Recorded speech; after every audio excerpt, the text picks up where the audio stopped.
Hey, how's it going, bad friends? If you enjoy content like this, please subscribe and hit the like button for more reviews of vintage rarities. Today's topic, the Riddler. So put something in your cup and enjoy this history lesson on the Riddler. The Riddler makes his debut in October 1948 in Detective Comics number 140. He makes his second appearance in Detective 142 just 2 issues later. Then we don't see him until almost 16 and a half years later, when he debuts in the Batman title in Batman number 171 in May 1965. This marks the first Silver Age appearance of the Riddler, and this issue is said to be the reason the Riddler was the villain in the first episode of the Batman TV series in 1966. He makes his 4th appearance in Batman 179. His stories had to be clever and presented writers with a bigger challenge. Here's a fantastic cover by Dick Giordano. In 66, here he is on a comic book foldie. Also in 66, he was a part of the 4 series of gum cards by Topps, including the movie cards called Bat Laughs, which contain riddles on the backs of each card. This is the 1966 Valentine by Double Glow. Depending on how these 1966 pinups were situated in their package, you might see the Riddler. In 66, A&M Records released this 45 RPM of Frank Gorshin. There's also an out-of-costume Gorshin 45. Marx made this rare bicycle license plate in 1966. Here's the cloth banner from 1966, with nice green color alternatives where everything that's meant to be yellow is swapped out for green due to the printer's palette. This is the 1966 Lemon Drink by Elm Farm Milk Company. Speaking of milk, this is a milk cap from 1966, long before they were called Pogs in the early 90s. Pressman made this rare Batarang ring toss in 66, as well as this rare disguise kit. In 66, Diner made this Riddler Bend-A-Bitty Bendable figure in blue, lavender, and pink. Mego made this Bend & Flex figure in 1974. Then N.J. Kroc made this Bendy in 2015. In 1966, many products featured the Riddler, like this package to the rare balloons by Blue O Bird, and these plastic coins by Transagram. He's one of the charms on this bracelet and one of these flicker flasher rings by VeryView, which came out of gumball dispensers.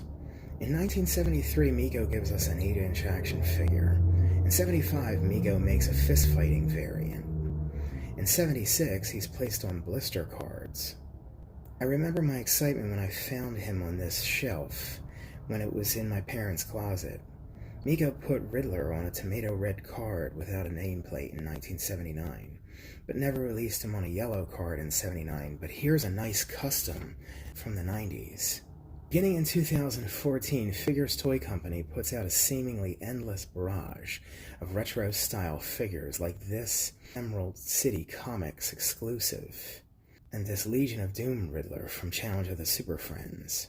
This is a really scarce bath sponge from 1975, a frame tray puzzle by Play School from 1976, the 76 Riddler drinking glass from Pepsi's Super Series, the Riddler Nightlight by Price Imports from 1978.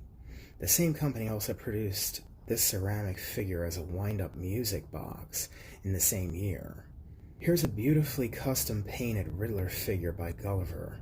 Pepsi put these out in 1981, only in South America. None were ever issued painted. Here's a 66 pinback by Creative and a 1989 button. This Riddler road sign is really from 1989, but has a 1982 date due to when the art was copyrighted. Here's a French glow-in-the-dark board game from the 80s. Kenner never produced a Riddler for their Superpowers line, but in 1989, Pacepa repurposed the Superpowers Green Lantern figure in Argentina. In 2014, Mattel mocks what Pacepa did with their own Green Lantern repaint. In 1989, Toy Biz made a Riddler as a part of their DC Comics Superheroes line. Here's a rare example where the figure's upside down and the bubble's misplaced. I found one like this back in 1994. Riddler was a part of the first wave of the animated series figures released in 1992. In 1993, McDonald's made this Happy Meal toy. In 95, Milton Bradley made this Pocket Punchers, Rock'em Sock'em Robots type of toy for the Adventures of Batman and Robin. Also in 95, after the success of Batman Forever, Playskool makes this Play-Doh set. Ruby's makes this mask. Here's some more Riddler eye candy with the new Batman Adventures figure. This DC Direct Silver Age First Appearance figure. The Hallmark Itty Bitty plush. This Voodoo doll, which came boxed as well as in gumball dispensers. I found this bust inside this arcade game. Gloss over this cool fan art. Here I am standing with the original screen-worn Frank Ocean Riddler costume. I'll leave you with this grid of Robin Williams, who would have followed perfectly after Nicholson and DeVito's Joker and Penguin.